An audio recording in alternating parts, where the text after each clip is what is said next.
Sumatera Selatan mendapatkan sebanyak 2.400 rapid test untuk melakukan deteksi dini pencegahan COVID-19. Namun pemeriksaan rapid test tersebut tidak dilakukan secara massal akibat jumlahnya yang terbatas. Dinkes Sumatera Selatan akan memprioritaskan tenaga medis serta pasien dalam pengawasan yang lebih dulu diperiksa, sebab kedua kriteria orang tersebut sangat rentan terpapar penyebaran virus corona. Hal ini disampaikan oleh Kepala Dinas Kesehatan Sumatera Selatan, Lesti Nuraini, di mana dijelaskannya Pemprov Sumatera Selatan hanya mendapatkan jatah 2.400 alat rapid test atau tes cepat terkait virus corona dari Kementerian Kesehatan. Rapid test ini penggunaannya terbatas, ya.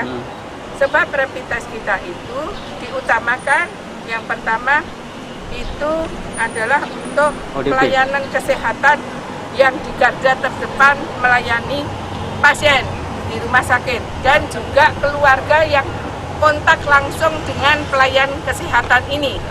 Artinya pelayan kesehatan ini kan di rumah punya keluarga, punya suami, mungkin punya anak, punya pembantu, ini semua harus di tracing dan bisa dilakukan dengan rapid test ini.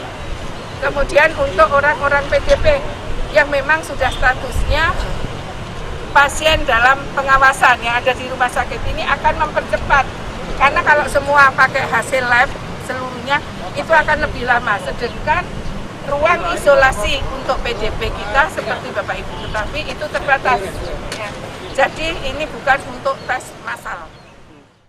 Jumlah pasien PDP berdasarkan data dari tim gugus tugas penanganan COVID-19 Sumatera Selatan per 31 Maret lalu sebanyak 35 orang, dengan rincian 16 orang masih dalam masa pengawasan dan 19 dinyatakan negatif COVID-19.